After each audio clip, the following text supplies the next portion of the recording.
Sit down and shut your mouth, girl. You come down here from the city thinking you know how things work, but people like you don't get a say in this building.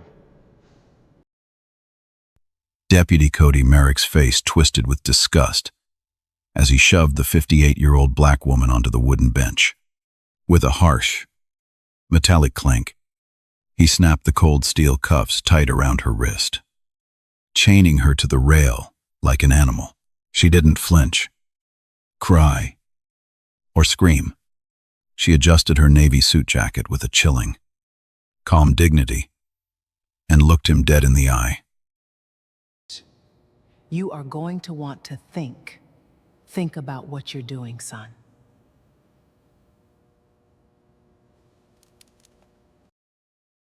Cody barked a laugh, flipping a framed photograph out of her hands.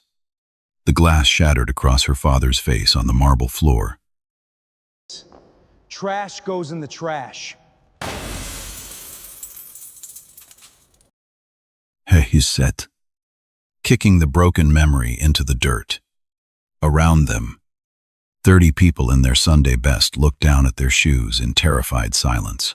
What this arrogant deputy didn't know what made him the single dumbest man in the state of Georgia was that this nobody was Justice Adele Sinclair. She didn't need saving. She was one of 7 people who held the final, absolute word on the law in the entire state. And in exactly 11 minutes, the entire system Cody thought he owned was about to crash down on his head. But to understand what happened on those courthouse steps that morning, you can't start with Cody Merrick. You have to go back, 65 years back, to the last time somebody named Sinclair tried to walk through those same doors and got dragged back down the steps for it. Because everybody in that lobby thought they were looking at a lost old woman who'd wandered into the wrong building. They had no idea they were looking at the whole reason they were all there. Cades Hollow, Georgia. Population, a hair under 9,000. The kind of town where the water tower has the same last name as the bank. The bank has the same last name as the mayor. And the mayor plays golf on Thursdays with the man whose name is on the sheriff's cruiser. The kind of place where the past isn't past. It's parked on the courthouse lawn, cast in bronze. And it's been staring down Main Street since before your grandfather was born. Main Street had the bones of an old cotton town, a feed store that still weighed things on a hanging scale, a pharmacy with a soda counter nobody used, a church on every third corner, one for the white folks, one for the black folks, and a Baptist congregation that split down the middle in 1962 and never spoke again. There was a diner called Ruby's where the coffee was bad and the pie was honest. And on Saturday mornings, the same men argued about the same football teams they'd been arguing about for 40 years. And in the middle of all of it, up a long rise of granite steps, sat the Marsh County courthouse. They built it in 1891. Greek columns out front, painted white every few years, whether it needed it or not. A clock tower that ran 4 minutes slow and had for as long as anyone could remember. Big oak doors, 12 feet tall, with iron handles worn smooth by a century of hands. Inside, the floors were marble, the color of weak tea, and the whole place smelled like old paper, floor wax, and the particular kind of dust that only settles in buildings where important things are decided about other people's lives. Oufron. On the lawn stood the monument, a Confederate soldier, 7 feet of bronze on a granite base, rifle at rest, eyes fixed north. He'd stood there since 1908. Underneath him, chiseled into the stone, 4 words the town had argued about for 2 solid years: to our honored dead. 2 years back, somebody had finally put it to a vote. Take it down. And the meetings, Lord. The meetings. Grown men red in the face. A city council session that ran until 2 in the morning. Somebody's window got broken. Somebody's tires got slashed. In the end, The Reconciliation Committee won by a single vote, and the county agreed to do something no county in that part of Georgia had ever done. They were going to take the soldier down, and in his place, they were going to raise a memorial to the men and women who'd been beaten, jailed, and turned away on those very steps during the voter drives of the 1960s. The dedication was set for a Saturday morning in the fall. And the first name on the memorial, the name at the top of the bronze list, the one the whole ceremony was built around, was a sharecropper's son who'd walked up those steps in 1961 in his only suit and tried to do the most dangerous thing a black man in Marsh County could do that year. He tried to register to vote. His name was Elijah Sinclair. Here's what happened in 1961. And I'm telling it to you the way it actually happened, because you needed to understand everything that came after. Elijah Sinclair was 26 years old. He had a wife named Ruth, a baby daughter, and 40 acres of another man's cotton that he worked from can-see to can't-see for a third of the crop. He taught himself to read from a Bible and a mail-order catalog, and he had a stubbornness in him that his mama used to say would either make him a great man or get him killed. In Marsh County, in 1961, those two things weren't as far apart as you'd think. That summer, some young people came down from up north with clipboards and a plan. They ran a citizenship class in the basement of Mount Moriah Baptist. They taught folks the trick questions the registrar liked to ask: how many bubbles in a bar of soap? How many seeds in a watermelon? Recite this whole section of the state constitution from memory. They taught them, and Elijah studied harder than anyone. He wanted to be first. Somebody had to be first. On a Tuesday morning, in August, Elijah Sinclair put on the suit he'd been married in, shined his one pair of shoes with a rag and a spit, and walked up the granite steps of the Marsh County courthouse to register to vote. He never made it to the door. There were 3 deputies waiting on the top step. The town had known he was coming in a place like Cades Hollow. The town always knew. The youngest of the 3 was a broad-shouldered boy of maybe 22 named Earl Merrick. And Earl Merrick had a hickory baton and something to prove. They asked Elijah what business a field hand had at the courthouse. Elijah took off his hat, held it against his chest, and said he'd come to register. Sit. As was his right. He got the words, as was my right, about halfway out before Earl Merrick's baton caught him across the mouth. They beat him on those steps in front of God and the whole square. They broke 3 of his teeth and 2 of his ribs. They dragged him back down the steps he just climbed, dragged him by the collar of his wedding suit while a photographer from the black newspaper 2 counties over stood across the street and, hands shaking, took one single photograph before somebody ran him off. Then they arrested Elijah Sinclair. The charge was disturbing the peace. He spent 11 days in the Marsh County jail. Ruth sold their mule to pay the fine. He never got the teeth fixed. Couldn't afford it. And then later, when he could, he chose not to. He said the gap reminded him of something every time he ran his tongue across it. He never said what, and that one photograph, a young black man in a wedding suit, being dragged down the courthouse steps, one arm reaching back toward the doors. Elijah kept it his whole life. He had it in a cheap dime store frame on the wall by the front door, right where you'd see it coming and going. When his daughter got old enough to ask about it, he'd take it down, and he'd hold it, and he'd tell her the whole story. And every time, at the end, he'd say the same thing. They can shut the door on a man. Baby girl, they cannot shut the door on what's coming after him. His daughter's name was Adele. 65 years later, she would carry that same photograph, in that same frame, up those same steps, and the deputy waiting for her at the top would be Earl Merrick's great-grandson. Nobody in that courthouse lobby recognized her, and you have to understand why. Because it's the whole engine of this story. Adele Sinclair had left Cades Hollow at 17, and by any measure the town understood. She was never supposed to come back through the front. She grew up in the 4-room house at the end of Pine Grove Road, the one with the tin roof that sang when it rained, and her father's photograph by the door. Ruth cleaned houses on the white side of town. Elijah worked the cotton, then the sawmill. Then, when his ribs finally gave out on him for good, he sat on the porch and read every book the county's one-colored library shelf would lend him. And a few the white librarian slipped him under the counter because she thought nobody was watching. Adele read them all right behind him. She was the kind of smart that scared her teachers a little. She skipped the 8th grade. She won a county spelling contest. They almost wouldn't let her enter, and then tried not to give her the trophy when she won it. At 15, she sat in the back of the courthouse, the balcony.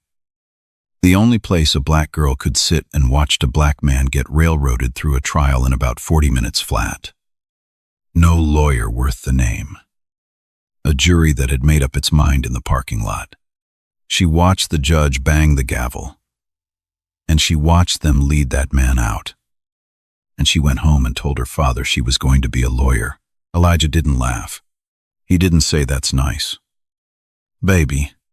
He looked at her for a long moment and he said, "Then be the best one they ever saw.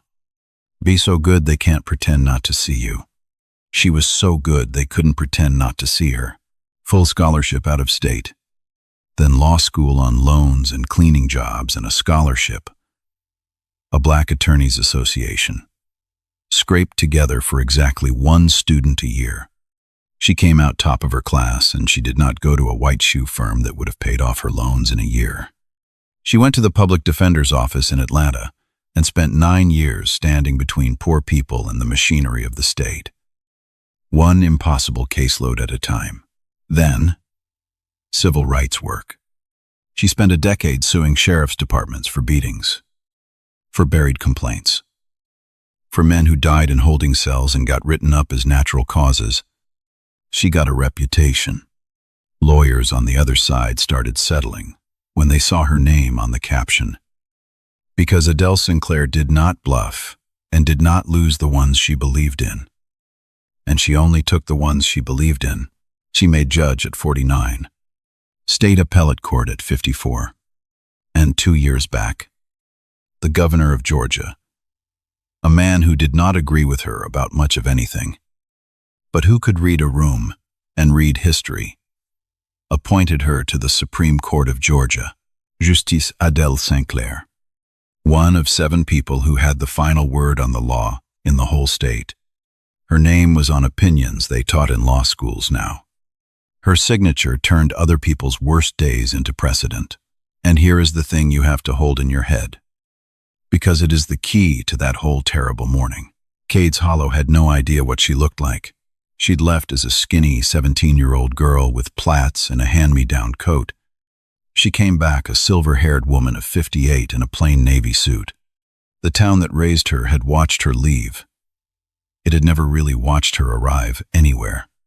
Her face was known in the marble halls of the state capitol, in the law reviews, in the appellate bar. It was not known at Ruby's Diner or the feed store or the Marsh County courthouse security line to the people of Cades Hollow. Adele Sinclair was a name from an old story, a hometown girl who'd done well up in Atlanta. Nobody had a face to hang on her. That was almost never a problem. That morning, it was the whole problem. The Reconciliation Committee had written to her a year before, a careful, formal letter from a woman named Loretta Hines, who ran the Historical Society and had spent 2 years of her life fighting to get that Confederate soldier off the lawn. Dear Justice Sinclair, it began, and then it told her what the town was finally going to do. Take the soldier down. Raise a memorial to the ones who'd been beaten and jailed on those steps for trying to vote. And it asked humbly, like they weren't sure they had the right, whether the daughter of Elijah Sinclair, the man whose name would sit at the top of that memorial, might consider coming home to speak. Adele read that letter 4 times. Her father had been dead 19 years. He'd lived long enough to see her sworn in as a public defender. He'd sat in the gallery in his good suit, a new one she bought him, and he'd cried. Quiet. The way he did everything.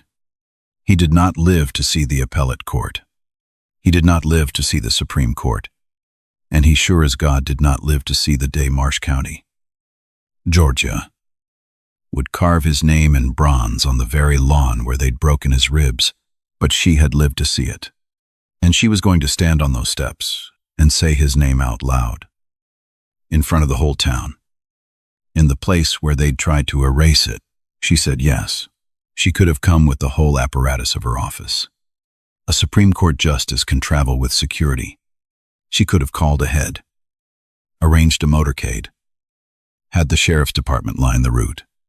That was exactly what she did not want. This wasn't a state occasion to Adele Sinclair. It was a homecoming. And it was a promise she'd made to a man on a porch a long time ago. She wanted to walk in the way he never got to. Quiet, on her own 2 feet, through the front door.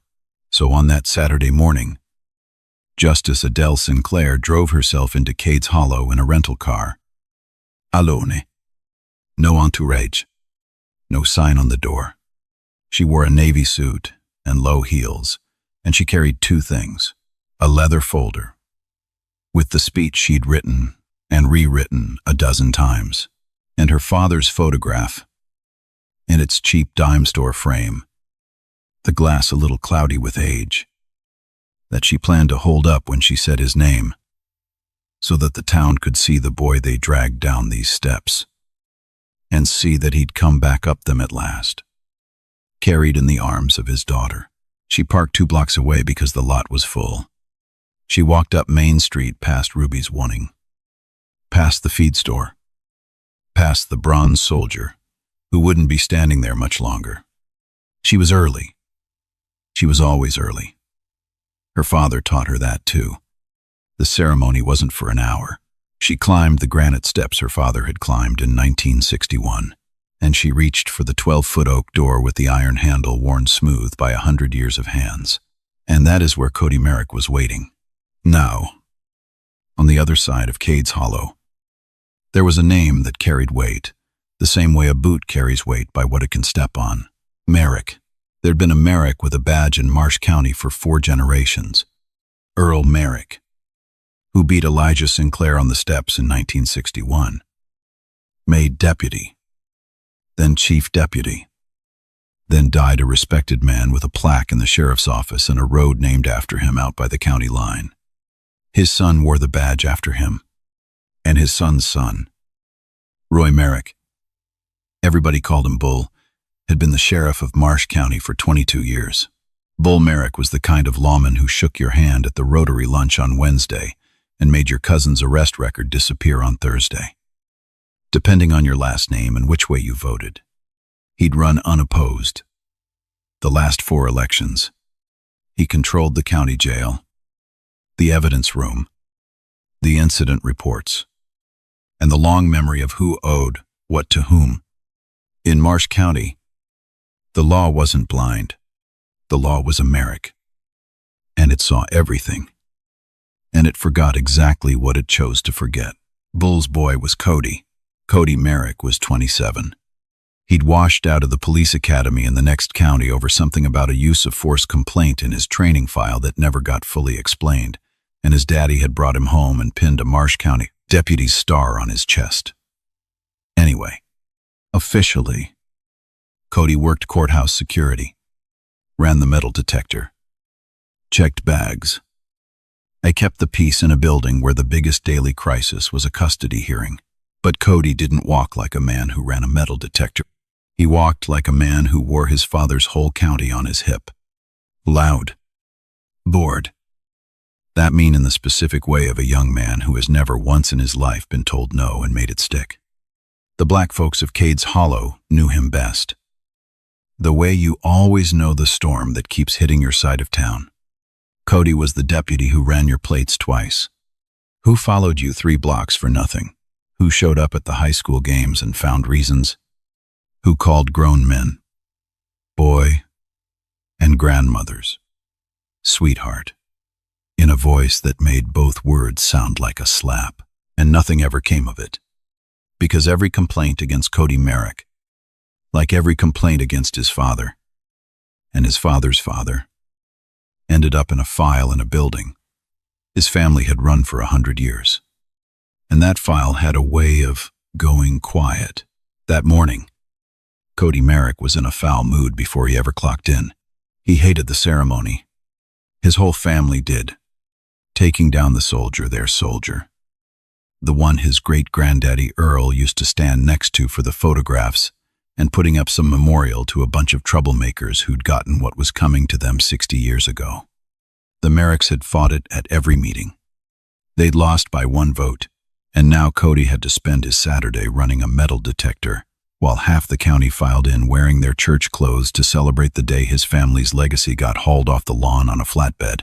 So when a lone black woman in a Navy suit pulled open the big oak door at 9:40 that morning early, before the crowd, before the cameras, before anybody with a clipboard could tell him who anybody was, Cody Merrick was already looking for somewhere to put all of it. He found her. She stepped into the cool of the lobby. Marble floor. Morning light coming sideways through the tall windows. The 4-minute slow clock ticking overhead. A folding table with the metal detector. A plastic tray for keys and phones. And Cody Merrick leaned back in a chair with his boots crossed and his thumbs in his belt. Adele set her leather folder and her framed photograph gently in the tray and stepped toward the detector. The way you do at any courthouse in America. Cody didn't move to wave her through. He looked her up and down. Slow? The way Earl Merrick had once looked at her father 65 years before. In the same square of morning light. Help you with something. Good morning, Adele said. I'm here for the dedication. Calm. Warm. Avon. I'm a little early. Dedication's not till 11. And it's out on the lawn. Not in here. He didn't uncross his boots. So, I understand. I'm one of the speakers. I was hoping to sit somewhere quiet for a few minutes beforehand. She nodded. Gentle. Toward the tray. May I come through? Something about the may I set his teeth on edge. It was too composed. Too sure of itself. Cody Merrick had a nose for people who thought they were somebody. And he'd built a whole small life out of showing them they weren't. Speaker. He said it like a punchline. He stood up, finally, and walked around the table, and picked her framed photograph up out of the tray without asking. Turned it over in his hands. An old photo. A young black man in a suit being dragged down some steps. The heck is this? That's my father. I'd appreciate it if you'd set it down. Cody smiled. It wasn't a real smile. It was the smile that comes right before a man does the thing he's already decided to do. You got some ID on you. Mom. She reached slowly into her folder and produced it. Not the ID she could have shown him. Not the Supreme Court credential. Not the state seal. Not the thing that would have ended it in 1 second. She handed him her Georgia driver's license. The same as any citizen would.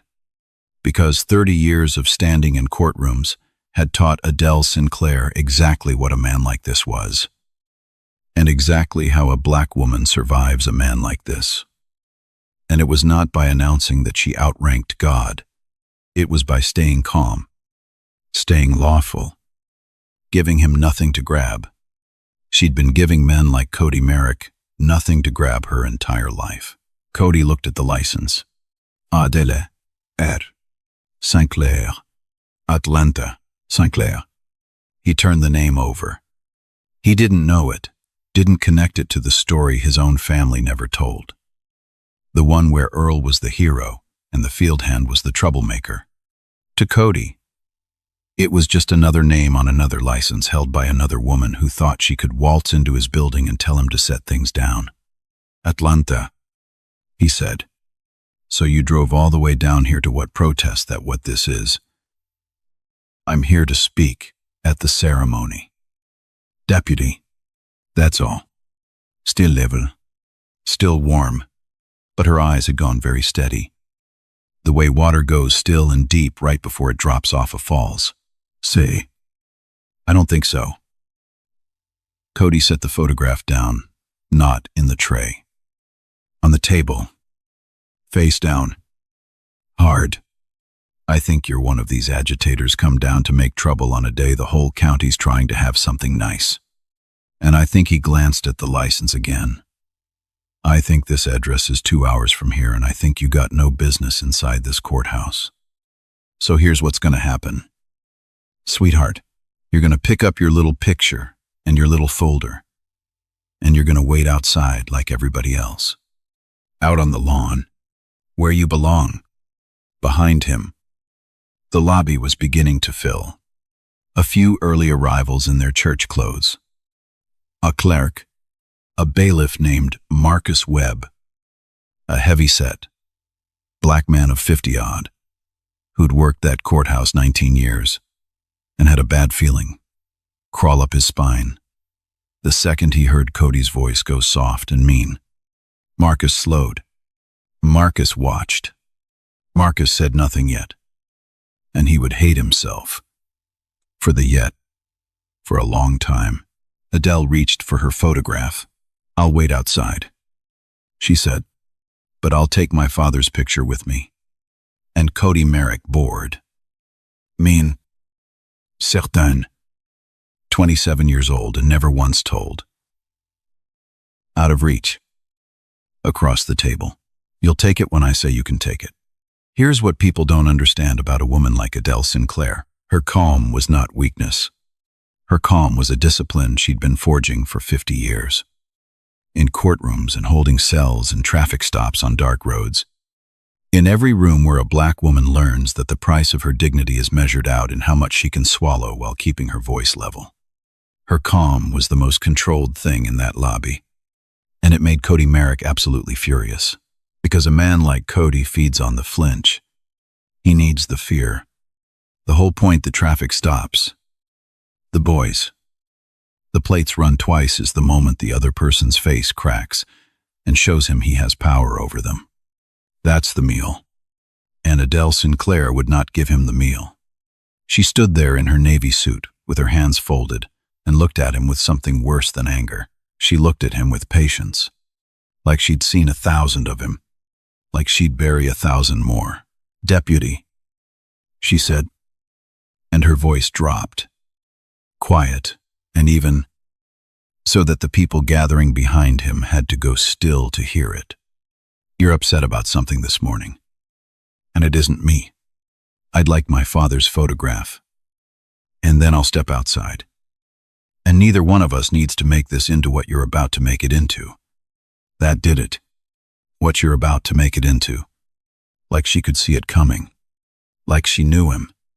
His neck went red. Started at the collar and climbed to his ears. The exact shade his great-grandfather's neck had gone on those steps in 1961. Though there was nobody left alive to tell him so. What I'm about to make it into. He came around the table now. Close. Into her space. But close enough she could smell the coffee and the cigarette he'd smoked out back. You know what your problem is.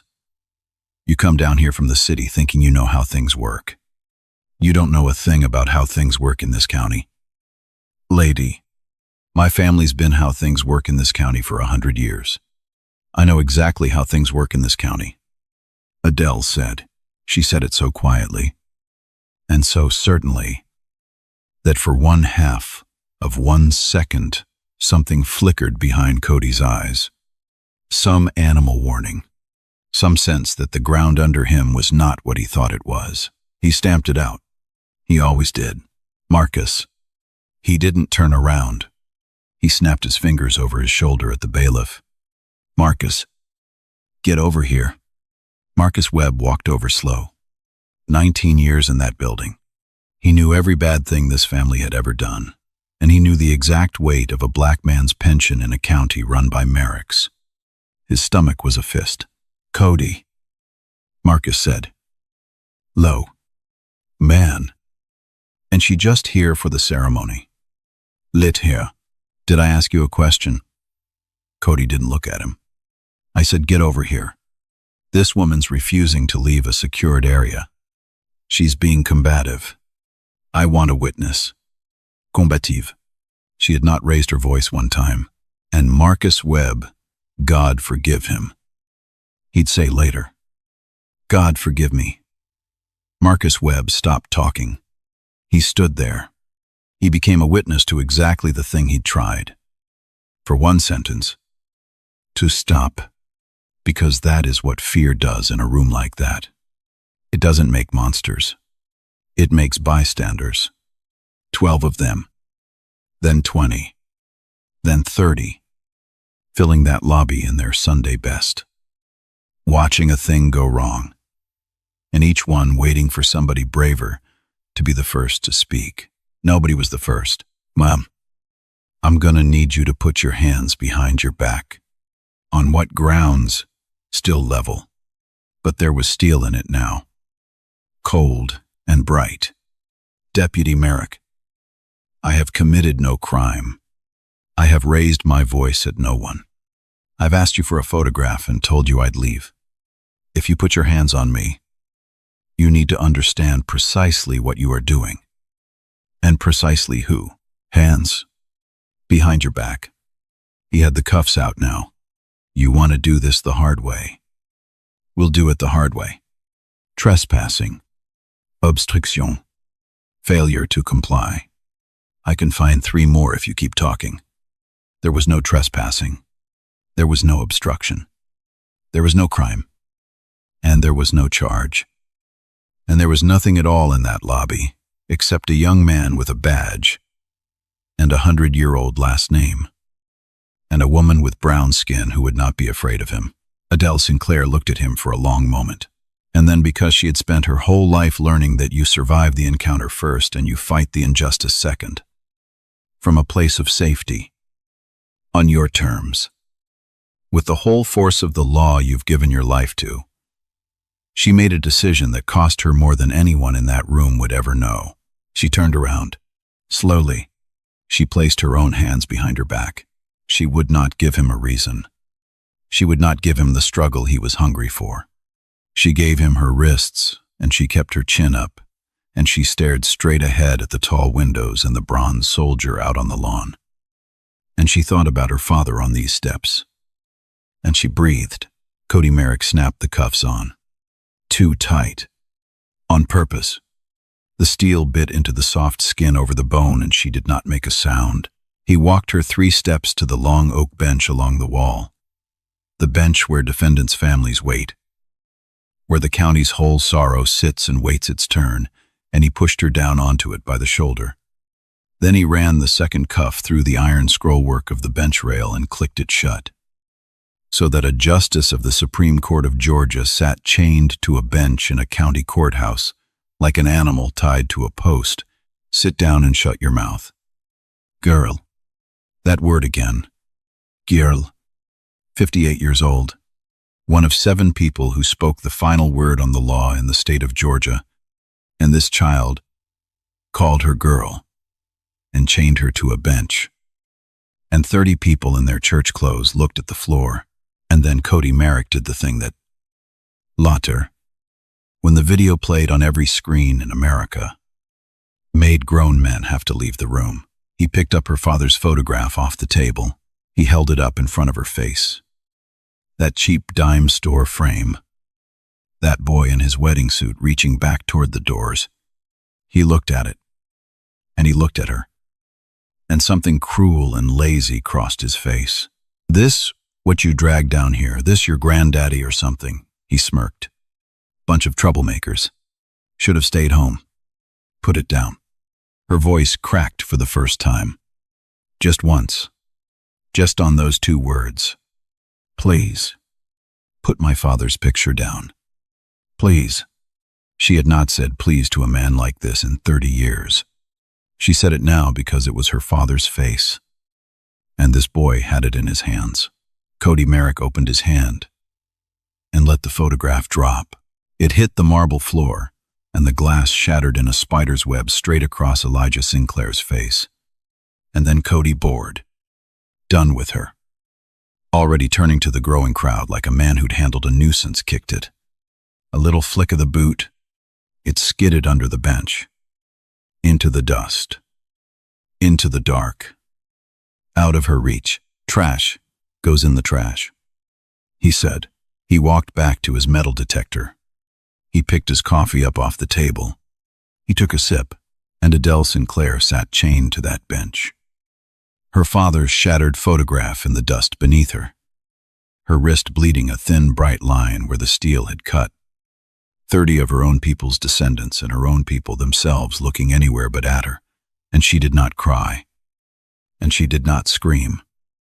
And she did not pull against the cuffs.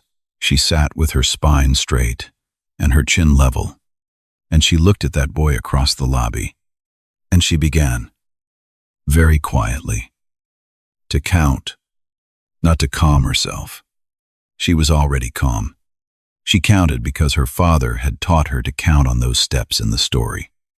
Taught her that a man who beats you is always on the clock, even when he thinks he owns time itself, and that the count was the sound of the door swinging open behind him, that he could not yet hear. She got to 40 before the world she came from arrived to collect what it was owed. Man, let me stop right here for a second, because I need you to sit in this with me. Imagine that's your mother, your grandmother, 58 years old.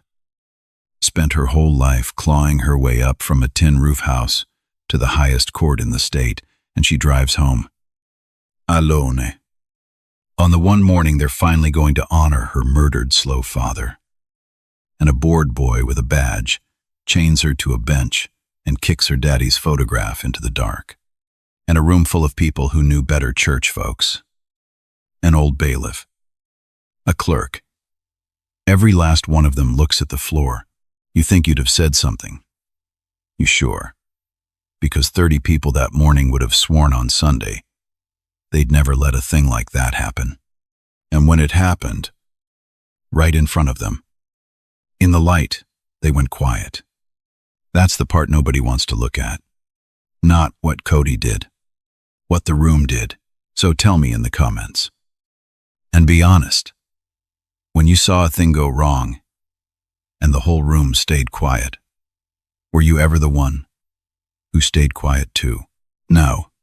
Let me tell you what walked through those doors at 9:51. Here's what Cody Merrick didn't know. Sipping his coffee at 9:51 in the morning, half a mile away, in the fellowship hall of Mount Moriah Baptist, the Reconciliation Committee was in a quiet panic. Their guest of honor was missing. Justice Adele Sinclair had confirmed. She was driving in that morning. Loretta Hines had spoken to her assistant twice. The whole program, the whole 2-year fight, was built around the daughter of Elijah Sinclair standing up on those steps and saying his name. And it was 9:51. And nobody could find her. And her phone was going to voicemail because it was sitting in a plastic tray on a folding table under Cody Merrick's elbow. So they fanned out to look. Loretta Hines went one way, a young reporter from the Atlanta paper, down to cover the ceremony. Went another, and the man who walked in the front door of the Marsh County courthouse at 9:52 was the one person in Cades Hollow, Georgia, who would recognize Adele Sinclair's face on sight. His name was Harlan Foster. He was 71 years old, and for the last 26 of those years he'd been the chief superior court judge of Marsh County, the most powerful judge in the building. An old white Southern jurist, with a face like a hound, and a courtly manner, and, buried underneath the manners, a conscience that had cost him more than one friendship over the years. Harlan Foster had voted, quietly, for the memorial, and Harlan Foster had appeared before the Supreme Court of Georgia many times in his career. He had stood at that lectern and argued to those 7 justices. He knew every one of their faces, the way you know the faces of the people who hold your life's work in their hands. He'd come to walk the guest of honor over to the ceremony himself. A courtesy, a small dignity, judge to justice. He came through the big oak doors, out of the morning sun, and into the cool of the lobby. And he was already saying, "Loretta thinks she might have come in early. So let's just—" And he stopped. He stopped so hard the young reporter behind him nearly walked into his back, because Harlan Foster was looking at the long oak bench along the wall, and on that bench, chained by the wrist to the iron scrollwork, her navy suit still pressed, her chin still level, a thin line of blood dried on her wrist, sat Justice Adele Sinclair of the Supreme Court of Georgia. For a moment the old judge could not make the world make sense. His mouth opened. His face went the gray of old ash. Justice Sinclair. The lobby heard it. 30 people in their church clothes heard the chief judge of Marsh County, a man most of them had stood before. A man whose gavel had decided their divorces and their disputes, and their children's fates say that name in a voice that shook, and you could watch the blood leave the room. Cody Merrick set his coffee down. Harlan Foster crossed that marble floor faster than a 71-year-old man should be able to move. He got to the bench, and he went down on one knee in front of her. This old Southern judge on one knee on the marble in his good suit. And his hands were trembling. Justice Sinclair. My God. What? Who did this? He looked at the cuff. He looked at the blood. He looked up. And his voice, when it came, was the voice of a man who has presided over a courtroom for a quarter century and knows exactly how big a catastrophe he is looking at. Who chained her to this bench? Nobody answered. And Adele Sinclair, still calm, still level, looked at the old judge kneeling in front of her, and then looked past him, across the lobby, at Cody Merrick, standing frozen by his metal detector with the coffee still warm in front of him, and every drop of blood gone out of his face. He'll want to tell you himself, she said. Quiet, almost gentle, won't you? Deputy Merrick, let me explain something, because this is the part that matters. And it's not the part you think. In the story this town told itself for 100 years, this is the moment the cavalry comes. This is where the black SUVs pull up, where the sirens sound and somebody with more stars and more stripes comes crashing through the doors to save the day. That is not what happened. Nobody came to save Adele Sinclair. She didn't need saving. She was the most powerful person who had walked into that building all year. And she had been the whole time sitting right there on that bench, in her cuffs, in her navy suit. While a boy called her girl, the power was already in the room. It had come in at 9:40 in the morning and set its father's photograph gently in a plastic tray. Nobody recognized it because it didn't announce itself. Because real authority almost never has to. And now the room was learning. In real time. The oldest and hardest lesson there is that the person you feel safest degrading, the humble one, the quiet one, the one who may I, and please, and folds her hands, may be carrying more of the world on her shoulders than you will ever hold in your life. And that your not knowing it does not make it less true. It only makes you the fool in the story. Cody Merrick had made himself the fool in the story. Harlan Foster stood up off his knee. He turned around, and the courtly old manner was gone. What was left was 26 years of a judge's authority. And it was pointed straight across the lobby. Deputy, he said, and his voice filled the whole marble hall. Uncuff her. Right now. And so help me God. You had better pray your hands don't shake. Because every person in this room is watching what you do in the next 10 seconds. Cody Merrick's hands did shake. He crossed the lobby, that same lobby he'd swaggered across 10,000 times, and he could barely make his legs work. He'd gone from red to white to a color there isn't a name for. He fumbled the cuff key, dropped it, picked it up, and when he finally got the cuff off her wrist and saw, up close, the raw, bright line the steel had cut into a Supreme Court justice's arm. He made a small sound in his throat, like a man watching his whole life fold up and blow away. "Ma'am, I didn't. There wasn't any way for me to know who you—" "Stop." Adele Sinclair did not raise her voice. She rubbed her wrist once, slowly, and then she folded her hands back in her lap. And she looked up at him with that same terrible patience. "Don't say I didn't know who you were. Look at me and think about what you just told this whole room.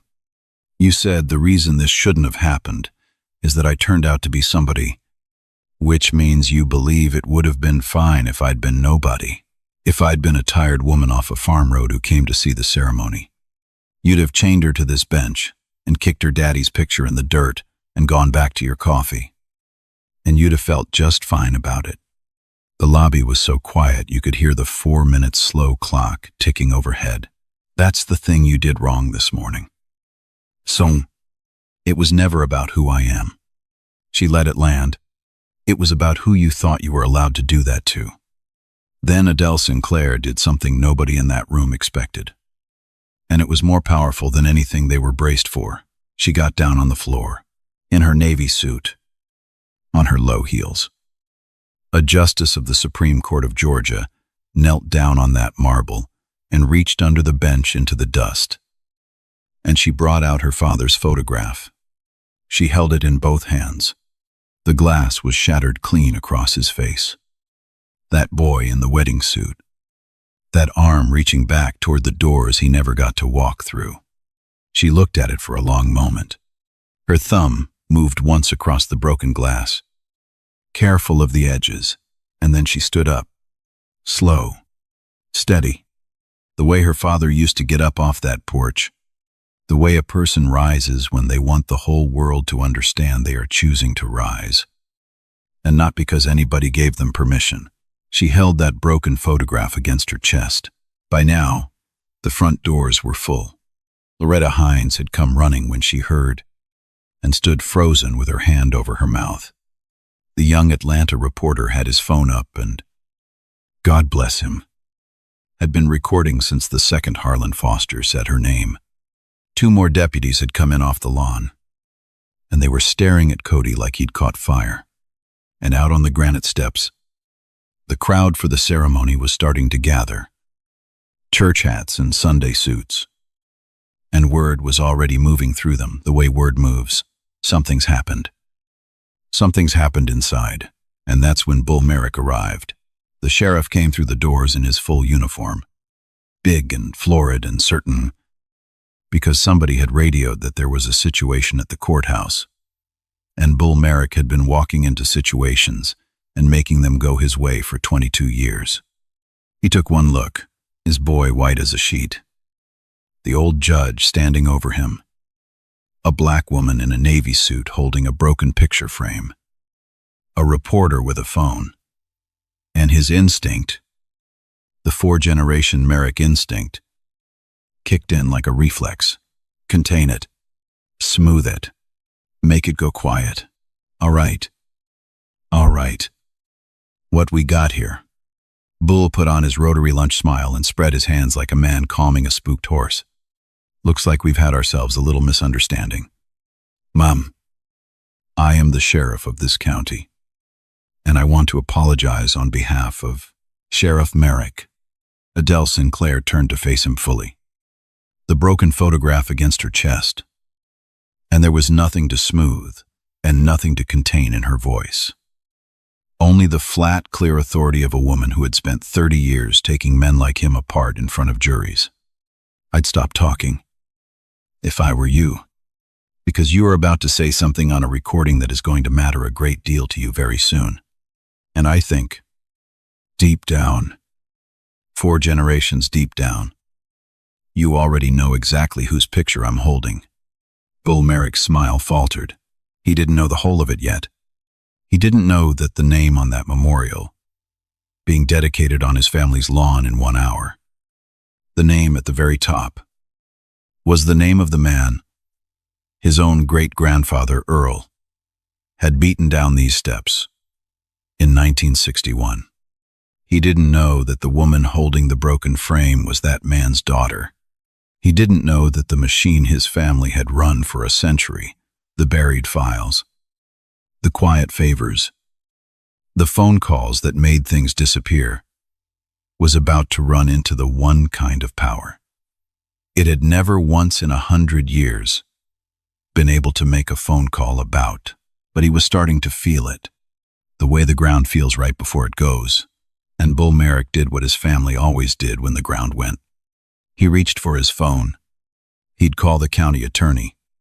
He'd call the district attorney. He'd call judge. He looked up. Harlan Foster, the most powerful judge in the county, the man Bull would ordinarily call, was standing 3 feet away with his arms crossed, looking at the sheriff of Marsh County like he'd never seen anything so small in his life. Bull Merrick put his phone back in his pocket. There was nobody left to call. Now, here is where this story becomes something bigger than one bad morning. Because a lesser story ends with the powerful woman crushing the small, cruel man. And everybody cheers. And that's that. Adele Sinclair had spent her whole life learning that revenge is a small thing and justice is a large one. And she was not about to confuse the two on the steps where her father bled. The 2 deputies who'd come in off the lawn were looking to her, of all people, for what to do, as if the badge on Cody's chest had stopped meaning anything the moment the truth came out.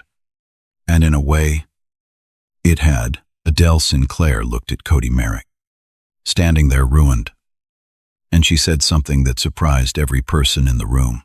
"I'm not going to be the one to handle this." She turned to Harlan Foster.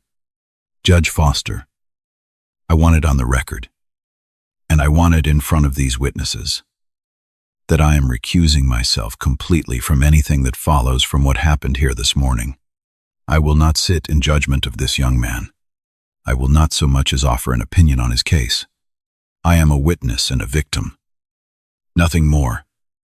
And any court that touches this, including mine, is going to do so without me anywhere near it." You could see it confuse Cody. He'd braced for her to destroy him. He'd have understood that what he could not understand was mercy. That wasn't mercy. A woman with the power to end him choosing, on principle, to take her hands off the scale entirely. It was the most frightening thing she could have done, because it meant the machinery coming for him would not be personal, would not be a grudge. He could paint himself the victim of. It would be the clean, patient thing his family had spent 100 years making sure never came to Marsh County. It was coming now, but I'll tell you what I am going to do, she said. And now she looked at Bull Merrick. I'm going to make 3 phone calls.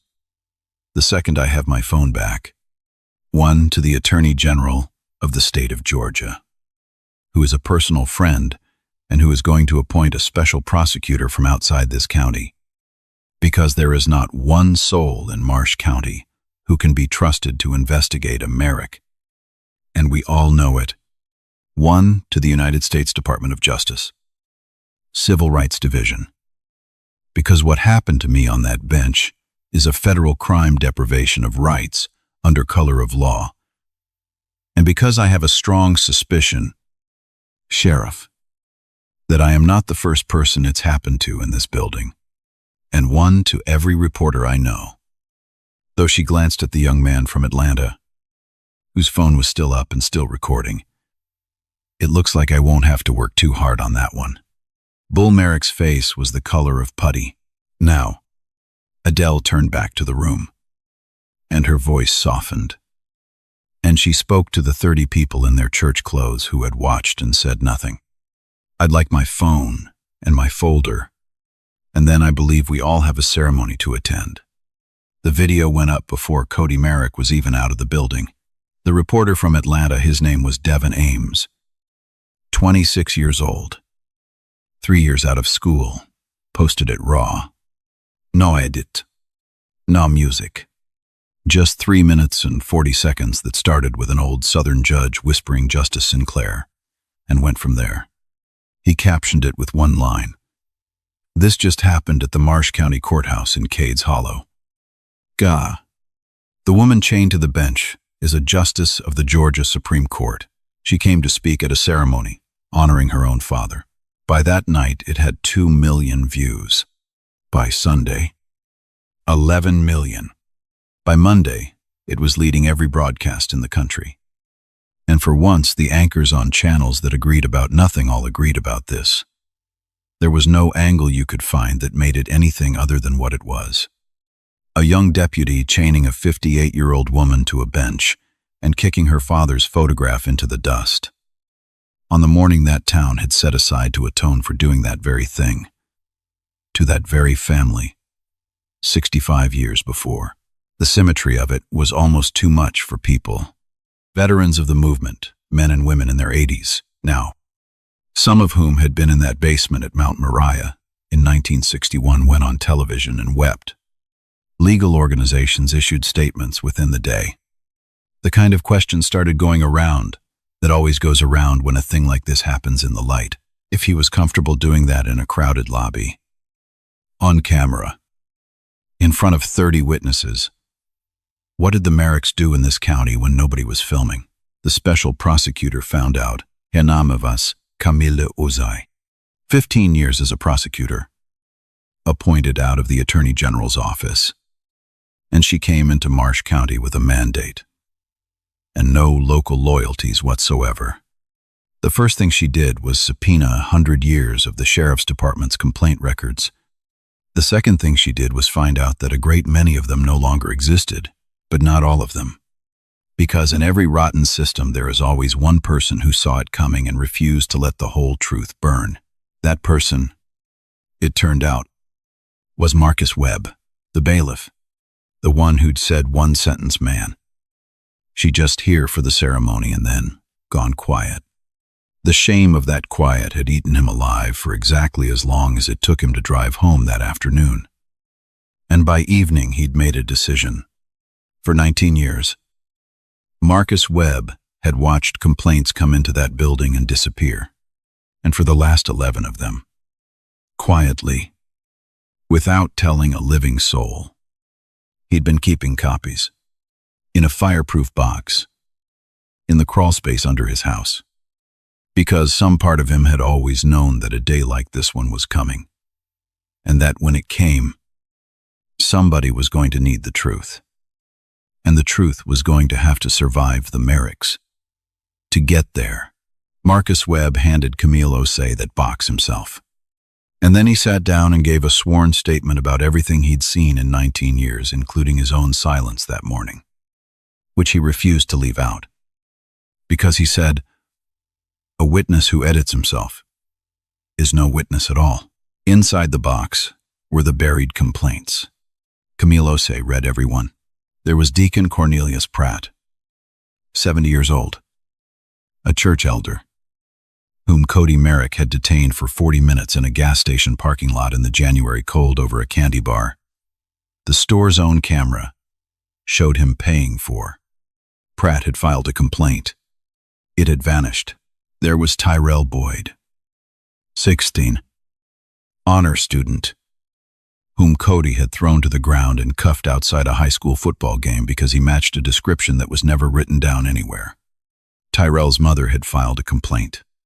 It had vanished, and there was Sergeant First Class Andre Wells, a black man, 38, 3 tours overseas, home 2 months, in uniform, whom Cody Merrick had pulled over, called boy, and made kneel on the shoulder of a county road with his hands on his head for 20 minutes while his own children watched from the back seat a soldier who'd fought for his country made to kneel in the dirt of it by a boy who'd never risked a thing in his life. Sergeant Wells had filed a complaint. It had vanished. 3 people, all black, all buried the moment they touched the Merrick machine. And those were just Cody's. The box went back further. Bull Merrick's own name was on some of them. And when Camille Ozai's investigators went into the county's oldest records, the ones nobody had touched in decades, stored in the courthouse basement, They found the thread that ran all the way back to the beginning. They found the arrest record from August of 1961. Elijah Sinclair, charged disturbing the peace. And on the arresting officer's line, in a careful county clerk's hand, a name, Deputy Earl Merrick, Cody Merrick's great-grandfather, the man with the plaque in the sheriff's office and the road named after him out by the county line. The hero of the only version of the story the Merricks had ever told. Camille Osei laid the 1961 record down next to Devin Ames's video from that morning. A Sinclair dragged down those steps by a Merrick, 65 years apart, in the same building, on the same day. The county had chosen to say, never again. She said later it was the only time in her career she'd had to leave her own office and stand outside for a minute before she could keep working. Cody Merrick's trial began 4 months later. Moved 80 miles away, because you could not have found 12 people in Marsh County who hadn't already seen the video a dozen times. The prosecution played it first. 3 minutes and 40 seconds. No narration. No commentary. Cody snapping the cuff too tight. The photograph hitting the marble and the glass webbing across Elijah Sinclair's face. The boot. Trash. Goes in the trash. 30 people looking at the floor. The jury watched it in a silence you could have leaned against. One juror pressed a hand to her mouth. A man in the back closed his eyes. Adele Sinclair did not testify at the trial. She'd meant it about recusing herself from every part of it. She never once picked up a phone about that courtroom. She didn't have to. The video was the witness. Marcus Webb was the witness. The fireproof box was the witness. 3 of the buried Deacon Pratt, Tyrell Boyd's mother, and Sergeant Andre Wells. Still straight-backed. Still in his bearing. Telling 12 strangers what it did to a man to be made to kneel in front of his own children, they were the witnesses. The jury was out for 2 hours and 10 minutes. Guilty. False imprisonment. Assault. Deprivation of rights under color of law. Cody Merrick was sentenced to 4 years in federal prison and stripped of his certification for the rest of his life. He would never wear a badge again, as long as he lived. Bull Merrick's reckoning took longer, because 100 years of rot takes longer to pull up than 4 minutes of it takes to record. The special prosecutor's case against him ran to obstruction of justice, tampering with public records, and official misconduct stretching back 2 decades. His 22 years as sheriff ended not with the retirement dinner he'd always pictured, but with his resignation on a Tuesday and his indictment on the Thursday after. The road named for Earl Merrick out by the county line was voted, quietly, back to its old name. But here's the part that mattered most. And it's the part your father, Ormine, would have told you to pay attention to. None of that fixed the county. Sending Cody to prison didn't unbury the complaints. Indicting Bull didn't teach the next deputy anything. Punishment lands on a person. It does not, by itself, change a system that made that person possible. And Adele Sinclair had spent 30 years watching towns celebrate a single conviction and then go right back to sleep. And she was not going to let Cades Hollow do that. So she made the third call count. The United States Department of Justice opened a full pattern or practice investigation into the Marsh County Sheriff's Department. The kind that doesn't ask, did one deputy do wrong? But is this whole thing built to do wrong? It took a year. It found what everybody already knew, and nobody had ever been able to prove a department that policed by last name and skin color, that buried what it didn't like, that had never in living memory held one of its own to account. Marsh County now operates under a federal consent decree. There is a civilian oversight board with real subpoena power, and half its seats are held by the people who used to be policed hardest.